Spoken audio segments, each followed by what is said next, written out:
Hello, Disney lovers. Welcome back to another magical episode of Disney Planning Pod. I'm Haley, your resident Disney adult and Disney vacation fanatic. I'm Stephanie, the newbie on the block, learning right along on. And I'm Stephanie, the newbie on the block, learning right along with you on how to plan a great Disney World vacation. I'm really excited for today's episode. We're going to talk about one of the hottest topics that many Disney planning families face, and that is having a budget for your Disney World trip. This is going to be one of the very first steps that you are going to do when planning. So before we start, I just wanted to check in with you, Steph. How are things going today? Well, quite honestly, it's been a day. But now we're going to be talking about budgeting, which probably our 10 listeners don't know, but I suck at budgeting. Not really great at it. So I'm excited today to see how to budget, because when I think of Disney World, I think I said this on one of our other podcasts, is that I think it's like $10,000 to go. And I just don't have $10,000 laying around, I got to spend things at Hobby Lobby and... Well, you are in for a treat then today, because we are going to actually show you on paper the calculations for what it would cost to go to Disney World on a budget, what it would cost to go to Disney World on just as your normal, moderate family, moderate vacation. And then we're going to look at the higher end luxury vacations, and we're just going to kind of compare all of that. So before we start on that, we are going to do our first segment, which is Disney Decoded. Now, Disney Decoded is where we break down some of the Disney World lingo to make it easier for you to understand what people in the Disney planning world are talking about, so that when you get on Facebook groups or you get on Reddit pages, you will be able to know what we're saying. So today we're going to be talking about the park hopper. Steph, do you know what a park hopper is? I actually do know this one. Oh, good. Mostly because the name gives it away. But I think it's when you hop to different parks all in one day. Or maybe not in one day. Maybe like just for your vacation. Well, the first one was right. So a park hopper, dang it. A park hopper is going to allow guests to visit one or more Disney parks in a single day. So this option makes things more flexible so that you can plan your day and not be like so stuck in one park. If you feel like, okay, this park's super busy, you can just go ahead and hop over to another park. But it does come obviously with an additional cost. So it's going to cost you about $60 more per day to add the park hopper to your ticket. And you have to add it for every single park day of your visit. You can't just pick one day out of a week or one day out of a few days to buy a park hopper ticket. It has to be for the whole duration of your visit. Oh, so that's $60 extra a day per person. Per person. Yes. Gotcha. Okay. To be able to do that. So what are the benefits of doing a park hopper? Why? I already said, why would you pay that extra money? I already said it gives you some more flexibility so you can change scenery and experiences. So it's ideal for longer stays or repeat visitors who would just want to catch their favorite attractions at multiple parks. It allows you also to maximize your time.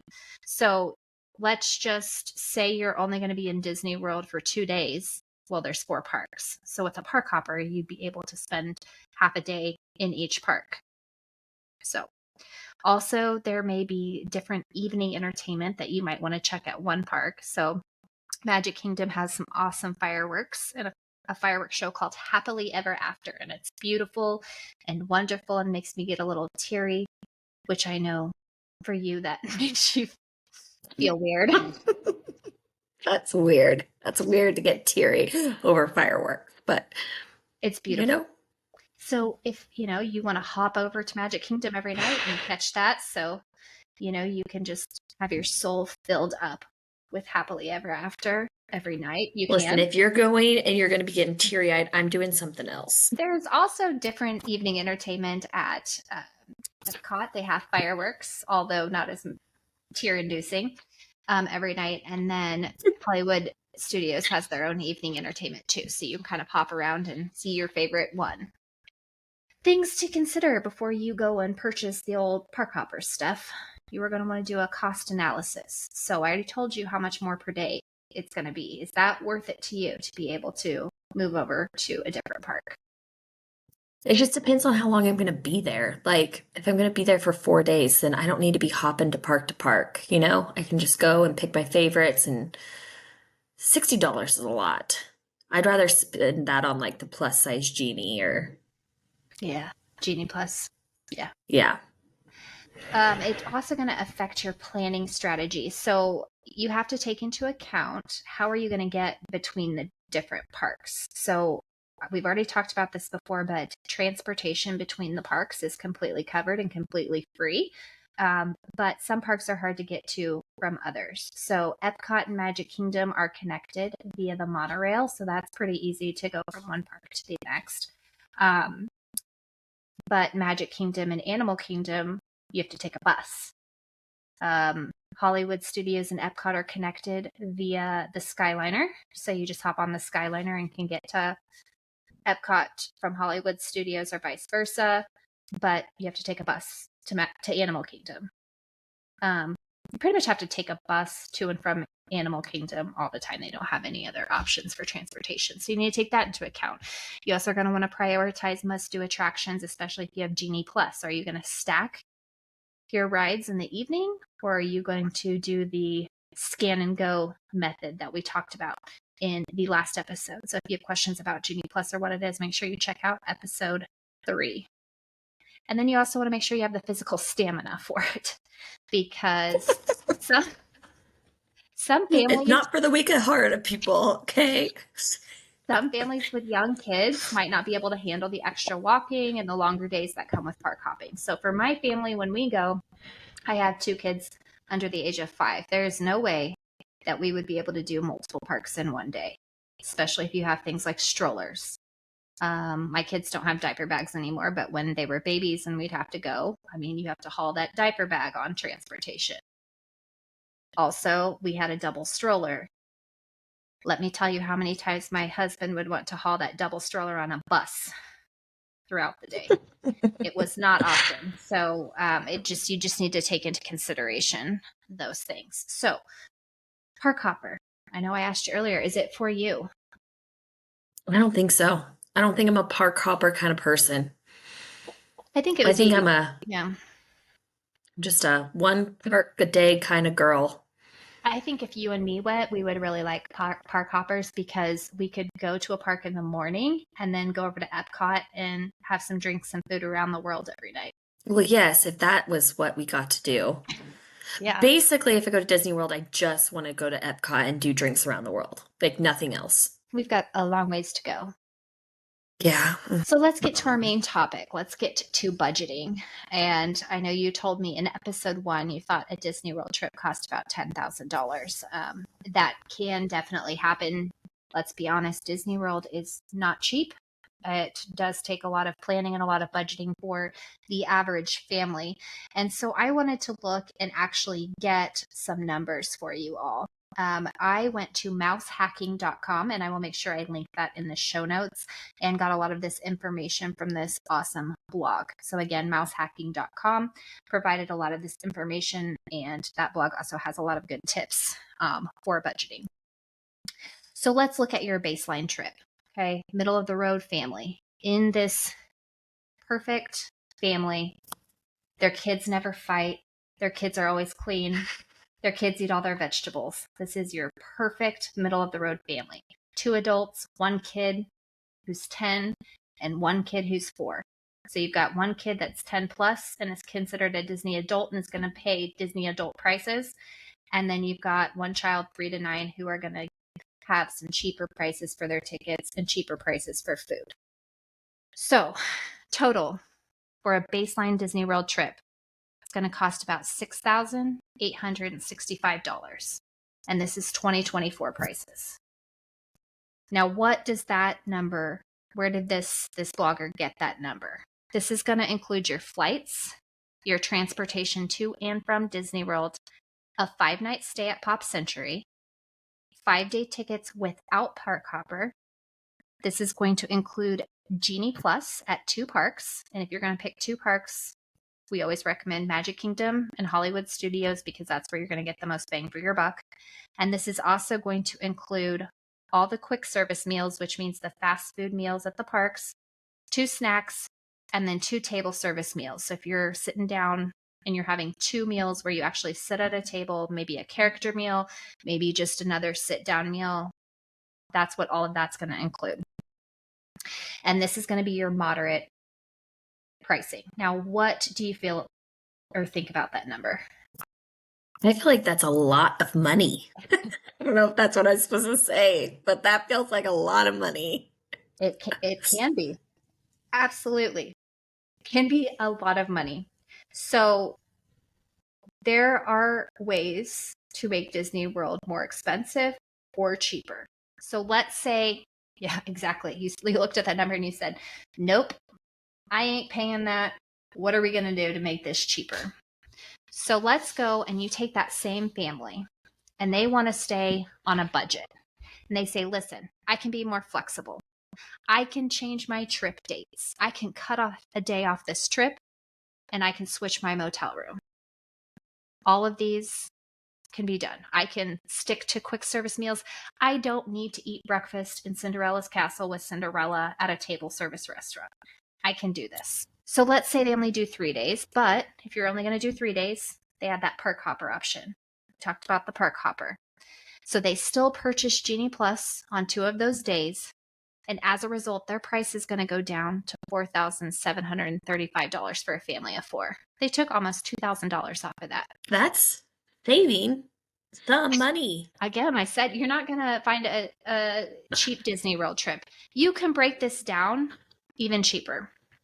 So let's say you leave one of the kids at home. Little Jimmy, you don't get to come because you count as an adult. You turn 10, you out. Actually, that would be the way to do it. You leave the older one at home. So, so let's say you eat your breakfast at the hotel, and your breakfasts are granola bars and some chocolate milk and some cutie oranges. You're going to save quite a bit of money in that regard. Now, this family and where they got their pricing, they're staying at the All-Star Movies Resort. We actually stayed at that one, Steph, back when you went to Disney World, your one and only time. Do you have many memories of All-Star Movies? I just remember that there were bushes that smelled weird. Okay. You're really like cooked peas. I'm sorry, budget families. You cannot have a hotel that smells good if you stay at the All-Star. I didn't say Movies it smelled Resort. bad. I just said that they had bushes that smelled weird. Like, they didn't smell bad. The whole resort didn't smell bad. Just a certain section of weird smelling bushes. That's what I remember. Hey, I'm sorry. We can stop talking about that now. I'm sorry to all the budget families that are going to have to smell peas in the bushes. So now it's only $3,671 for a family of 3. So hey, that seems more reasonable. So yeah. So again, just leave your kiddo at home. So and 3 and under get in free. So if you've ever thought about taking like your child, take them before they turn 3. It's free. You're shaking your head. hell no will I take my child to Disney World before they are 4 years old. At least mine. Listen, it works for some people. Mine runs to oncoming traffic. I can only imagine. We experienced that tonight at a local festival in our town. We went and thought it would be fun to take the kids, and her child almost ran out into the street and could not be contained. So I get it. But that is great that they are free up until the age of 3. Huh, yeah. I rhymed. But that's great. That's great to know. Good information for people who have more patience than I do. Yeah. So let's say you're feeling a little bougie. You want to just have a little bit of a higher end experience. So you're going to upgrade your hotel, and you are going to upgrade to a deluxe resort. You're going to stay at the Contemporary. Okay. Okay. You're going to get park hopper tickets, and you're going to add more days of Genie Plus, plus a couple of individual lightning lanes that we talked about in episode 3. You're going to upgrade your dining slightly, and you're going to do a ticketed event. So a ticketed event is going to be like the Christmas party or the Halloween party or an after hours event. So sometimes Disney will sell tickets to what are called after hours, where you buy tickets and have the park way less crowded. It's specifically for those people that bought tickets. So for a family of 4, your total is going to come out to $10,696 with the bulk of the additional cost coming in that hotel upgrade. So again, in episode 1, when you said you thought a Disney hotel or a Disney trip cost $10,000, you were right, but it's for the luxury trips. I ain't about that life. I mean, I am about that life. I wish I had that life. However, I don't. So, yeah. So let's just break it down just a little bit more in detail. So for that baseline Disney trip, family of 4 in 2024, it's going to come out to around $6,000. Let's talk about how this blogger got to that number. So first, she picked the dates, and her dates that she was going was June 7th through June 12th. So they were avoiding the heat of the summer, and the kids were out of school. they were avoiding the heat of the summer? Like the punishing heat, like in August, like where you just like want to die. It's still going to be hot. It's still going to be hot, but it's not going to be like August hot. Yeah. So that is going to include a weekend. So it's going to save the parents some PTO. So weekends are always going to be a little more expensive. It's also going to be 5 nights, which will include 4 full park days at the theme parks. So when you're looking at flights, there's going to be a lot of variance in flight prices depending on where you fly out. So the example that she used flew out of New York. And so their round trip flights from New York were about $270 a person. We fly out of Kansas City when we go. And the price range is typically $250 to $300 round trip for nonstop. So that's not on the low end of prices. But this is just assuming you're going to need to pack some bags. So, your kids aren't going naked to the theme park. So you're going to need to probably check some luggage unless you fly south. Can't Donald Duck it. Gotta wear pants. Gotta wear pants. Can't Donald Duck it to the parks. So just that number shows just on a baseline $1,000 for 4 round trip flights at that estimate. So now you're going to have to figure out a way to get from the airport to your hotel. And we will talk about this in a different episode. There's many different options, but if you're estimating the price that it's going to cost for an Uber, a Lyft, a shuttle transportation for a family of 4, it's going to be about $130 round trip to get you to the park and back to the airport when your vacation is over. Thoughts? I'm already broke. I just got off the plane and got to the hotel, and I'm already broke. Sorry, kids. We can't go to the park no more. We can't eat. We caught an Uber. We got money for food now. Got this napkin from the airport. You can get your signatures on that from the characters. Yeah. Hope they have a pen. We can't afford one. Hopefully they can find a chalk rock on the ground and scribble it on here. So on to the hotel. So Pop Century is considered a value resort, but it's more expensive than the pea-smelling all-star movie resorts that Steph alluded to earlier. It's not pea smelling. They smell like peas. There's a difference in how you're saying it. So not urine smelling. Yeah, they're not urine smelling. Like cooked peas. Like a vegetable. Like a vegetable. Yeah. So at Pop Century, for those selected dates, this blogger said that hotel through Disney came out to around $1,300 for those 5 nights. So everyone needs park tickets, and we do recommend, or I recommend going through Undercover Tourist. They are a authorized Disney ticket agent, and they do have like some cheaper prices. You can go through Disney. I've booked them both ways. And I'll make sure to link Undercover Tourist in the show notes, but you can get them a little bit cheaper through them. So if you do 5-day tickets without the park hopper option, this means that either arrival or departure day can be spent doubling up on a park if you need extra time. And most of the time, people are going to double up on Magic Kingdom because there's so many more rides there. Plus, that's just like the most magical park. It's not my favorite park, but it's the one that I would suggest you do twice out of 5 days if you're going to do a 5-day ticket. Okay, good to know. Good to know. All good information. So for the 3 adults, because that 10-year-old is considered an adult at Disney, and the 1 child, the tickets are going to come out to about $2,500. Yeah, so that's a big number. Please don't pass out. Then you're going to add on those Genie Plus and the Lightning Lanes. So most recommendations are going to say Hollywood Studios and Magic Kingdom. If you can only pick 2, those are who you're going to pick.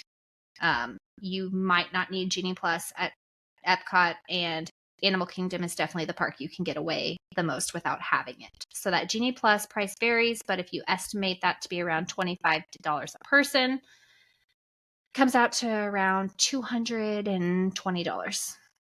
So since you are staying at Pop Century, this family can have access to early entry. And early entry means you can get into the park 30 minutes before those that stay off property does. And so you can avoid needing to buy those individual lightning lanes. So I talked about those individual lightning lanes in episode 3.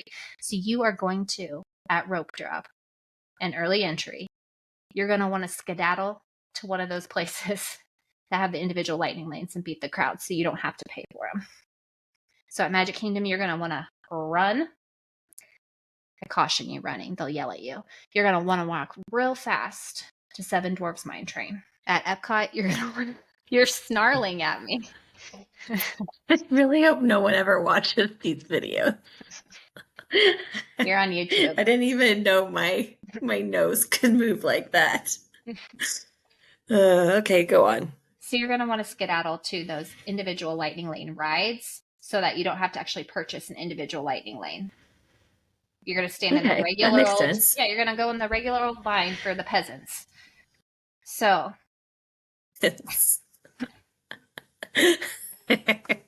finally, you're going to want to consider your food and your drink. So this wonderful blogger, again at mousehacking.com, right? That was the name. Go back to my notes.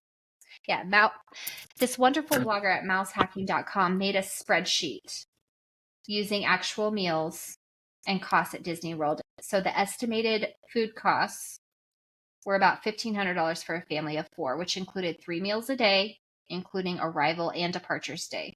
So, I mean, pack snacks for the airport.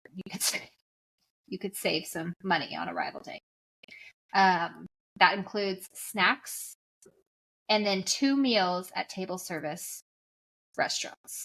So that totals out to about $6,865. So that wouldn't cover your entire trip minus getting to and from your home airport. So we drive because we're in the city and everyone drives. But in New York, you might have to take additional transportation. Thoughts on that now that we broke it down? Those tickets. Yeah. Expensive. You're spending more on Disney tickets than you are on flights. Yeah. To fly across the country. Yeah. So that's nuts. So let's look at that expensive Disney World trip. So again, okay. June prices are always cheaper than spring break and holidays. And where most of your increase of money is going to come from is that hotel. So by upgrading your hotel to the Contemporary, you're paying an extra $790. So it comes down to more than price, but that's what we're focusing on today. So whether you stay in a deluxe, a value, a moderate resort, it comes down to a lot of factors. But today we're just focusing on budget.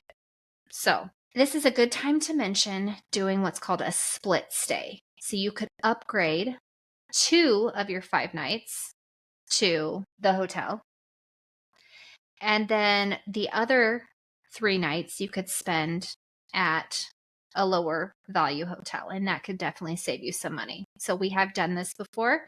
We've actually stayed a few days off property to save some money, and then we've spent 3 or 4 days on property to get some of the perks for on property. And that is what we are doing for our trip in June. We are staying at the Polynesian, which is considered a deluxe resort for 4 nights, and it's not cheap by any means. But then You fancy, girl. But then we're staying at another 4 days off property in an Airbnb to save money because I can't do 8 nights at the Polynesian. Well, apparently people can't do. Never mind. 8 nights? You're going to be there for 8 days? Yeah. We're looking forward to it. Okay. I'm sure you are, you little weirdo. Like, I'm not buying 8 days of park tickets, but we're going to be there 8 days. So the ticket upgrade that we talked about is going to add another $303 to that base price that we talked about earlier for that base family. So adding a park hopper, which is going to allow you to go to the different parks on the same day, is going to cost an additional $303. Or you could even upgrade to the Park Hopper Plus for $406 to include other activities like the water parks, Typhoon Lagoon, and Blizzard Beach. But I've never been to the water parks. I've heard they're just okay. They're a water park. So it's a lot of like walking around barefoot with germs and climbing stairs to water slides. well, it's just like when if you're going to go to Disney, like you don't go to Disney to go to a water Right. park. Exactly. Now here is where you're going to faint. Adding more Genie Plus and lightning lanes to have lightning lanes at the rides is going to add another $432 to your ticket price. Good golly, Molly. So the baseline trip was just 2 days of Genie Plus with no lightning lanes. No one likes paying for lightning lanes, but again, it's the world we live in now. Check out episode 3 if you need some tips on how to use it. But if you get Genie Plus for 2 additional days, so still only 4 out of your 5 days, as well as 2 lightning lanes, you pick two parks to use lightning lanes on, or individual lightning lanes, you're spending $432 more. And just imagine if you're going to do your family of 4 and do all the individual lightning lanes. You might want to cry. Or now say, get in the lines, peasants. Sorry, we're not too good to stand in lines. So with this luxury trip, we've updated the dining, and $200 is about the estimated cost to upgrade 2 of those fast quick service meals to table service meals. So that's giving 4 table service meals in total. So that's a lot of table service meals if you only have 4 full days in the park. So like for our trip with 8 days, we're only doing 8 days, 3 table service meals, which is not anything close to 4 table service meals in 4 days. So holy moly. So that's luxury, girl. That's luxury. Yeah. And then there's ticketed events and activities. And so going to one of these ticketed events is going to cost an additional $600. So you can go, like I said, to that Halloween party. You can go to the Christmas party, the after hours. We like the fireworks dessert parties, which are parties that you get a dedicated seat for fireworks. I talked about Happily Ever After earlier, the fireworks show at Magic Kingdom that I really love. And so you get dedicated seats plus some alcoholic beverages and some desserts. So adding one of those events is going to add you another $600. So now miscellaneous extra costs, let's say you want to take an Uber versus, taking Disney transportation between the parks or between your hotel and the parks. That's $15 to $25 a ride, or you can even use a Disney minivan. Excuse me.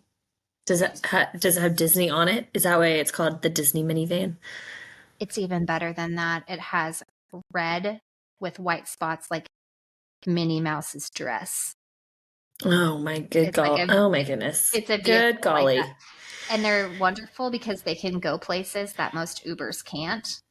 So they get you there faster and they drop you off closer. And they have car seats. Good to know. Good information, especially if you're doing a luxury. But they're going to cost you $30 to $60 per trip. One time I had planned on using them to get us from Pop Century to Magic Kingdom, and it was going to be like $50. And I said, nope, we're just getting on that bus. We're just getting on the bus. Yeah. And then if you're really going to do it bougie, some families spend thousands of dollars on merchandise. You know, Disney is very proud of their merchandise for the price tag they have on it, and people are very proud to wear it. I would probably buy it, let's be honest. So they'd get me. They'd get me every time. Yeah. Those ears. I'd feel like I'd have to get the ears. Yeah.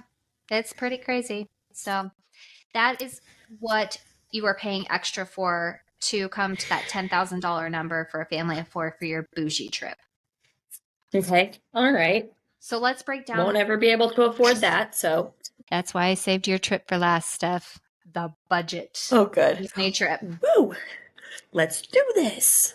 So to get this cheaper, you are going to want to change the dates of your trip to a value season. If you're trying to find the least expensive dates, you're going to want to check out the room rate tables from mousesavers.com, and we will put that in the show notes. But Mouse Savers shows you the cheapest time of year and what the room rates have been in the past during specific dates. Ooh, So that's a good little thing to have. Yeah. So certain times of year, you're going to want to change those dates. Again, we were originally going in June. You're going to pick a different time based off that table from Mouse Savers. Then you're going to want to change the trip length. So you are going to cut this down from 5 days in the park, 4 full days, but 1 day on arrival day, to 3 full days at the park. Okay? So you are going to save $826 by doing this. Good. Yep. So we're going to cut it down from 5 to just 3 days. You're going to add a park hopper, though, so that one of those days you can go visit, or some of the days you can visit multiple parks. So that's going to come out. I ain't doing it. Okay. But go on. Which park would you skip if you didn't get a park hopper? Oh, Hollywood Studios, probably. Probably a good choice. There's not a lot for young children and weenies to do there. Yep, pretty much. Yeah. So that's going to come out to about $1,700, saving again that $826. You're also going to want to switch your hotel to All-Star Movies Resort. Now, don't listen to what Steph said about the bushes smelling weird. It's a great resort for people on a budget. Just by doing that, you're going to save about $714. Okay? Worth it. Yeah. Would you just pluck your nose when you walk by those bushes? You're going to be just fine. And they're not everywhere. They're not everywhere. It was just a certain location. Glad you have good memories of that place, Steph, from 20 years ago. Glad it's still ingrained in your mind. So just based off this, the best prices were around mid-February. So that was just for 2024. Now, you also might luck into a discount rate, which is also going to save you even more money. Sometimes Disney will run certain specials. So again, with the change in dates and the change of the hotel, you're going to be saving more money. Now, the Genie Plus and the Lightning Lane price is going to remain unchanged just because, again, I feel like Genie Plus is kind of necessary at parks like Magic Kingdom. So you could cut even more off of that if you really needed to, but you're going to be, again, standing in line with the peasants. So it's fine. It's manageable. It can be done. You just have to plan a lot more on your strategy. Listen, that plus size Genie, I like her, so I don't mind paying for that. Okay. So for dining, you, Steph, as a prototypical budget family, are going to drop the 2 table service meals, and instead you're going to eat 3 quick service meals per day. So I'm sorry. Okay. Lucas, your child, is not going to be able to eat with Mickey Mouse. Well, considering that he's 2 right now, he will not remember it anyway. So we'll wave from afar. So with that day that you dropped from your trip, you're only doing 3 days now. That's going to cut the dining expenses to just about $1,000.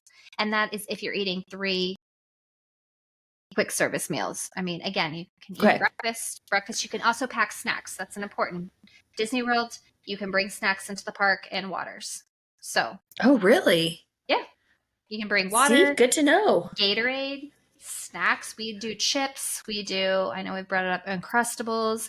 We do fruit snacks. We do Lunchables. You can bring a little cooler in. See, So you really that's don't the have way to to do it. you don't have to eat at restaurants at all. So that's going to cut out $1,000 off your budget. Now you're looking at just $3,000. I mean, you have to bring your snacks in.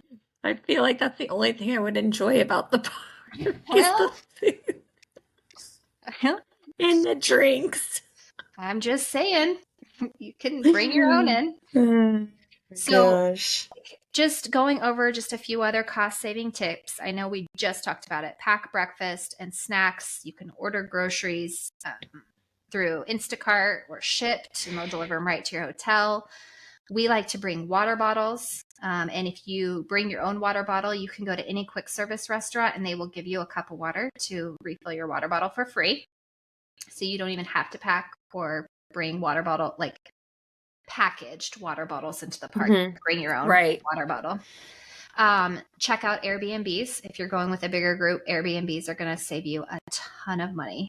Again, we are staying in Airbnb for part of our trip in June, and we've had really good luck with them. That's what mom and dad and us and Uncle David used when we went. Gotcha. Okay. And then consider that split stay. Consider staying on property for part of the time and the other time off property to save some money. Use points such as Marriott, Southwest points. We use Southwest points and get most of our flights completely covered. So we're not having that $1,000 extra in flights. The cheapest months to visit, just a reminder, is going to be September, February, and late August. So times that always coincide well with children in school. But if they're young enough, take them out of school. The other option is you could actually rent DVC points. DVC points are Disney Vacation Club points.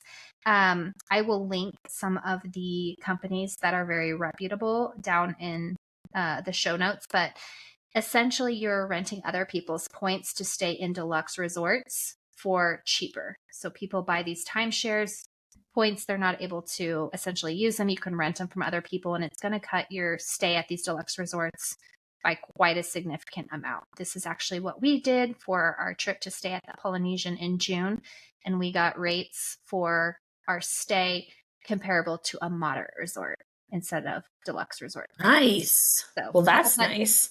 Couple $100 off a night. So just by renting these points, and we used DVC rental store. So again, I will link them down. Had nothing but good experiences with them. You could also consider driving. Now, again, we live smack dab in the middle of the United States. It's a 22-hour drive, but it could save you some money if you're wanting to cut some of that budget down and not pay for flights. And then there also are times of year where you can actually get a package or a promotion where if you book a specific package, you get a free dining plan. And your dining plan is a quick service dining plan a lot of times with these packages. So all of your dining will be free or included. So right now they're running one of those promotions for Disney Visa card holders. So this only applies to those that have a Disney Visa card. So probably not your average person planning for the first time, but it'd be something to consider. And if you book a stay, I think it was some dates in December, September, and July, they'll throw in a dining package for you. Hey. So other possible costs that maybe you haven't thought of, if you're planning to have a car, there are parking fees to consider. If you're staying off property, you do have to pay for parking at the theme parks. If you are staying on property, you do not. Rental cars obviously also have a cost, merchandise, all that good stuff. Also at Disney World, you might find some miniature golf, some real golf. You also might want to pay to take your kid to Bibbidi Bobbidi Boutique. I feel like if you don't do that, that's just rude. I mean, I've never done it, but maybe someday. Point in case. Claire would love it. My daughter would love it, but it's like $100 plus for the cheapest package. So you talk about bringing Luke when he can remember. I want to do that when she can remember. So Bibbidi Bobbidi Boutique Oh, is like definitely. a princess boutique where they get makeup and hair Hmm. done and get to put on a costume. So, all right, that's kind of the breakdown of the different types of budgets you're looking for. Now, this is for 2024. Prices did go up moderately for 2025.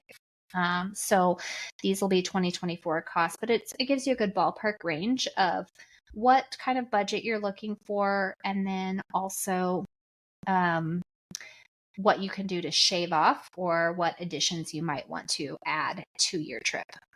What are your thoughts? I mean, it seems like doable. Some of Yeah. the stuff does.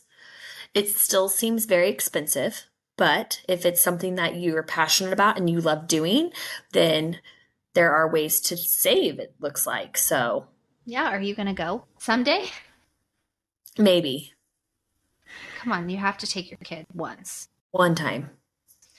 All right. Well, that kind of takes us into our next segment, sibling showdown. We have differing opinions on a specific topic, and I already know where Steph stands for this, but do you feel like Disney World is worth the money? Absolutely not. Okay. Um, but I am also somebody who does not like amusement parks. I don't like rides. So why would I pay to go to a place that has rides and is crowded and usually hot and not very fun? Okay. Well, again, we've talked about this. I don't think that you have had the quintessential Disney experience. You went, you don't like rides, but there is so much more about Disney that is really magical and cool, and the experiences that you can have that don't involve rides or even shows at all. The food, the atmosphere, the events. I think if you just let me take you, we didn't even have to take like your kid or your husband, but we just go and I just show you. I think you would like it. I do think that it is worth the money. It is definitely an investment. It is not cheap. And I think you should at least go one time to experience it. Um, Obviously, not everyone is fortunate enough to be able to have those funds to do it, but I feel like you're listening to a Disney planning podcast. You're trying to figure out a way to make it happen. So um, I definitely think that it is worth it. Well, there you have it. All right. And our last Hmm. segment of the day is called Character Corner, where we make up real life scenarios in regards to Disney characters. So today's question for you, Steph, is which character would be someone that you would want as your babysitter, and which character would you never let anywhere near your child? The teacup. Or no, the teapot. Oh, Mrs. Potts, she would be Mrs. great. Potts. I know, she would be really great. And she'd have all of her friends and they could like make me yummy dishes and do fun things and it'd be entertaining. So I would just pick her. And then I think we talked about this before, smallest man ever lived in our last episode. Jafar, I would never let him anywhere near my children. Yeah. Or to be babysitting. Oh, no. Mm-mm. That gives me the ick, as the children say these days. Hmm. I mean, Jafar, yes, he is evil. I feel like he's mildly responsible, though. Like, he does, I feel like, have plans, like he is very calculated and probably would have, like, plans for your child. To me, the worst would probably be Timon and Pumbaa. Hey, they did just fine. They would just let your kid, like, run wild, like, pee on the carpet. They would just let your kid eat like all the sugar. You'd come home and your house would be destroyed, and they'd just be like, Kukuna Matata. Like the best. Who would I want to babysit my children? You took Mrs. Potts. That was a good one. I didn't give this one any thought beforehand. I'm thinking. Long pause. Olaf would also probably be pretty bad. Ugh, I feel Olaf would like, be terrible. I feel like he's always getting himself into trouble. Yeah. Huh. Who? You know who would be also really great though are those little rock trolls from Frozen? Frozen. Yeah. I Hmm. think they'd be a good job. They'd do a good job. Yeah. Yeah. God, who? Sebastian. He's real bossy from Little Mermaid. I know who you're talking about. He's just He'd be real a good, grumpy. he is grumpy, but he would like keep him in line. Like he would have some structure for them. You know who we didn't even think about? Minnie Mouse. Yeah, probably be good. She'd probably be like fun. Yeah. Get strict. You think Minnie Mouse would be strict? Like she would like have boundaries. I think she'd have boundaries, but I also think she'd be like the fun aunt. Like, hey, we're gonna do all this fun stuff. And like, they would just like love her. But like she wouldn't be like harsh and like a dictator. Right. Yeah. Okay, probably Minnie would probably be better than Sebastian. The kids probably wouldn't like Sebastian, but I would. Because I would know things were handled, you know? Mm-hmm. Mm-hmm. Yeah. All right, well, good talk. Good talk on Character Corner today. Love it. All right, well, we're wrapping up today's episode. Don't forget to check out our Facebook page at Disney Planning Pod for more articles, tips, and discussions to help make your Disney planning easier. And if you enjoyed today's episode, consider subscribing and leaving us a rating. Your feedback helps us bring you more great content. That was a long pause. Way to say that so naturally. Thank you. Thank you so much. Make sure that you check out DisneyPlanningPod.com as well. We have a lot of free cheat sheets. We have a Disney planning checklist that's absolutely free and a Genie Plus cheat sheet that helps you navigate Genie Plus. And again, you can find all that on DisneyPlanningPod.com. That is all for today, Disney planners. Remember, the magic is in the details, and thanks for joining us. We'll see you next time.